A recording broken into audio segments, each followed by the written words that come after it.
Here we go, the final FC Cymru of the year, just ahead of our historic first ever women's tournament as Rhian announced their squads for the Euros. Rhian Wilkinson and her team have been smashing glass ceilings and climbing mountains of their own. So today they've announced the squad that will head to Switzerland for the first ever women's tournament for the Euro 2025. The media all headed up on the train up to Yr Wyddfa for Rhian's announcement. We'll be wrapping up the day from tonight's Goil Cymru event, report from Pride in Cardiff and hear from Rhian and Liv Clark. Let's get going.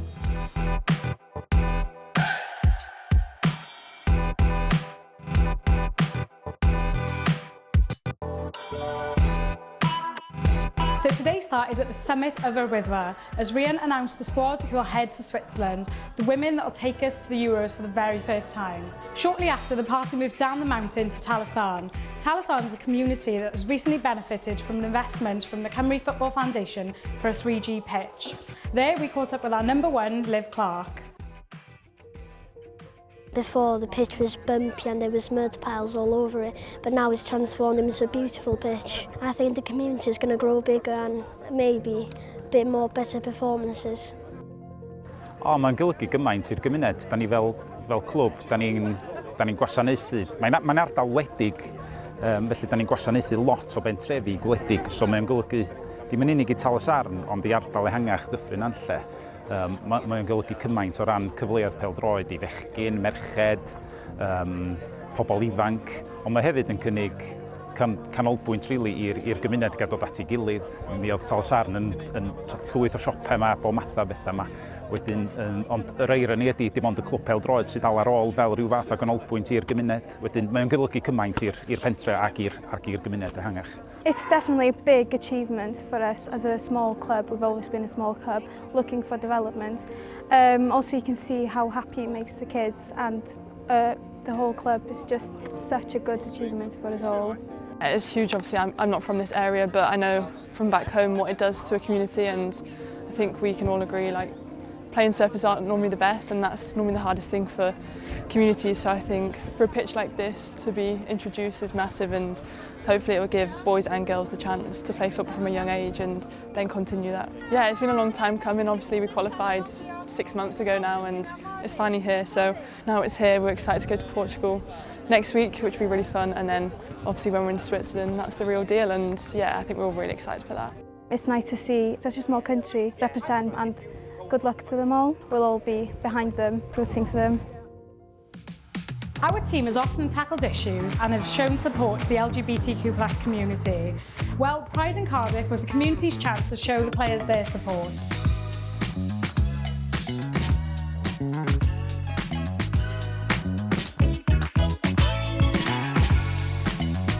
Jess, obviously you are the record cap holder to Wales, the record goal scorer. How special will be the next couple of weeks and months going into the Euros? Yeah, it's huge, you know, huge for our nation, huge for women's sports, and I hope that you all will tune in and support us in the Euros because we're going to need you!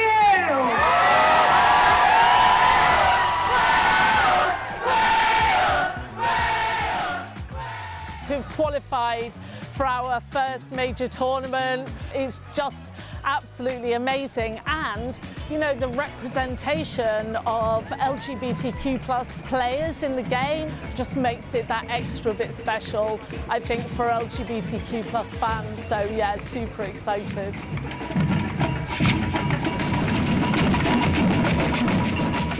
Pride's important to me because it's one time of the year that I can really be myself. I can walk around, whether it's in Pride or whether it's around Cardiff, and I don't feel like I'm going to get judged for presenting how I want to present and being with who I'm with.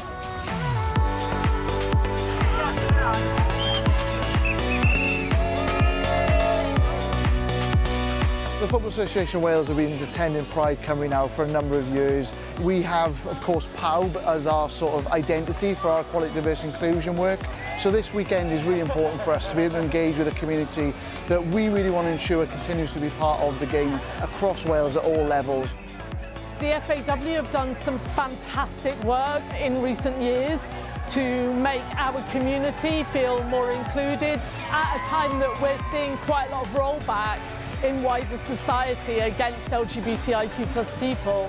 We know that the experiences that the Rainbow War members have had has been hugely positive over the last number of years. It's great having loads of engagement on our stall and talking to people and sharing some of the work that we've been doing from our national team right there down to our grassroots game as well. And we kind of, I suppose, promote some of the things that we're doing so that people can see that football is an inclusive environment and providing opportunities then for them to be involved and finding out how do you become part of a club, how do you play football, what are the opportunities that exist out there as well. And we want to make sure that we have that message that football is for everyone in Wales. Football versus Homophobia is a campaign that works year-round to ensure that LGBTQ+ people feel welcomed and feel valued in football. The Cymru women's team held a Football versus Homophobia game against Sweden in February, and that gave huge amount of visibility to the campaign and showed solidarity with LGBTQ+ people. The success of the women's national team, I really think it's transformed the game for girls and for women. The passion and the desire to get involved in football, whether you're a 7-year-old girl or whether you're a mum, I'm seeing that growth in literally all areas. So the impact can't be denied, and we haven't even played the Women's Euros yet. I'm really, really excited to see what happens after that. Things are really hotting up in here. The venue is packed and Rhiann's set to take the stage shortly as the FAW look to inspire a new generation of women and girls. The first ever Women and Girls Conference took place at the Cardiff City Stadium.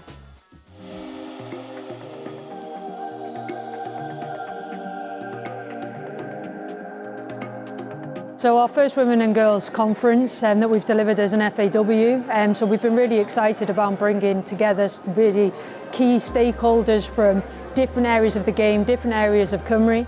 We've got more than 150 people here today, all in this room together, invested in accelerating action in the growth of the women and girls game, particularly as we look to scale up in this monumental achievement of being at this summer's Euros in Switzerland. We've got a really important summer ahead of us and we want to ensure that we're capitalising on that moment.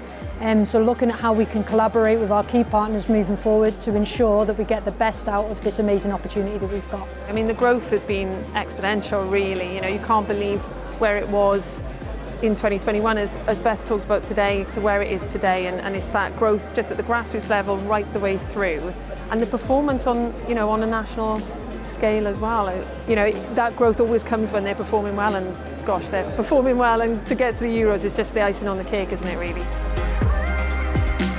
Firstly, how good is this team? I mean, they are exceptional. These women have been doing this in the dark for a long time, and to see them getting their moment in the sun is probably my proudest moment. To share a field with some of the biggest names in the biggest countries in the women's game, and for them to recognize, even though they're from a smaller nation, that they absolutely deserve to be there. What better time to use this moment, this occasion, to keep pushing forward with everything that we're doing at the moment. The programmes are out there already to increase participation, to increase women coaches, to increase women referees, and to just take that to the next level and to use the Euros as that narrative to be able to do that. Right now, when we surpass 20,000 registered players in the women and girls game, that's still just 5% of girls in the 6 to 16 age bracket. We definitely need to see more women participating in all facets of the game, whether you're showing up to support, to coach, to referee, or to volunteer. We just need everybody to kind of lean together in this moment.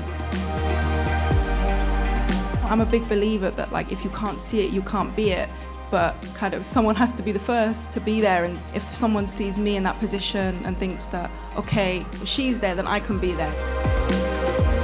I'm really driven and dedicated to drive the game forward and ensure that the women and girls of the future, the next generation, have more opportunities than we had when we were growing up. And that's what it's all about. So although I'm proud to be involved, it's more around that dedication to ensuring that we make change.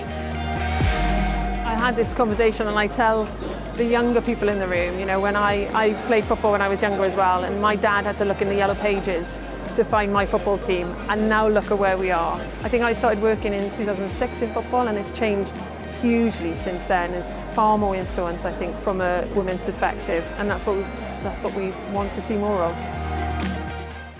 Joining me now is the FAW's Women and Girls Strategic Lead, Bethan Woolley. Nice to meet you, Bethan. So can you just tell me a bit about the legacy that you hope will be left behind after the Women's Euros? Absolutely, this is such a key historical moment, and I really believe this will be the catalyst now for more women and girls in football in whatever capacity they want. So yes, we have a really comprehensive legacy programme with 3 key objectives within there. So the first one is all around participation. The second pillar is really around creating a community. So looking at our fan base, how do we increase the number of people that are following our Welsh women's team? And then the last piece of our jigsaw in terms of legacy is around culture. So sharing Welsh culture with the world and really putting our women's team on the map of football. So a lot of important points there. What would young Bethan be thinking about this, everything that's happening at the moment? It's hard to put into words because young me would never have even thought or dreamt that this would be a possibility, right? And the real kind of craze that is happening is crazy, and we're constantly trying to keep up with it as well. It's growing so quickly. To see how many opportunities there are now it's amazing, and really why I do what I do, because I want to ensure that there is a difference for women and girls moving forward. Does it make you emotional at all? Yeah, it does. I don't know if you've seen the video from Dublin. I was really lucky to be there that evening, and it was such a surreal moment. We knew that, well, we had the belief that the team could do it, but when they actually did it, it was a crazy evening for sure. And they will do us proud no matter what. Absolutely, and I believe the FAW are set to smash the strategy promise of 20,000 female players this summer. Can you tell us more about that? Yeah, we're very, very close. Look, we've put a lot of time, effort and hard work, and it's mainly down to our grassroots department that work effortlessly and tirelessly to ensure that there is as many opportunities for women and girls. We thought when we launched our strategy we were setting really ambitious targets, and like you say, we are well ahead in terms of where we thought we would be. We just need to ensure that we have as many opportunities for girls to pick up that ball or to come down and watch a game and be part of such a historical moment. What's next for the FAW for women and girls? Yep, so a lot. We've got 1 year left of our strategy now, so over the next 12 months after the Euros is to really start looking at what does the strategy look like for the next 5 to 10 years. Now we have so many girls playing, it's really important that we get the pathway right and the development opportunities so that we can get the next Jess Fishlock, the next Sophie Ingle and Harriet James, etc. And then yeah, it's just ensuring that we're tying up all of the loose ends at the moment, looking at bringing in more investment, more money to ensure that there is a space for women and girls to feel like they belong in football in Wales. All sounds really promising. Well, thank you so much, Bethan, and poor luck for the future. Deal.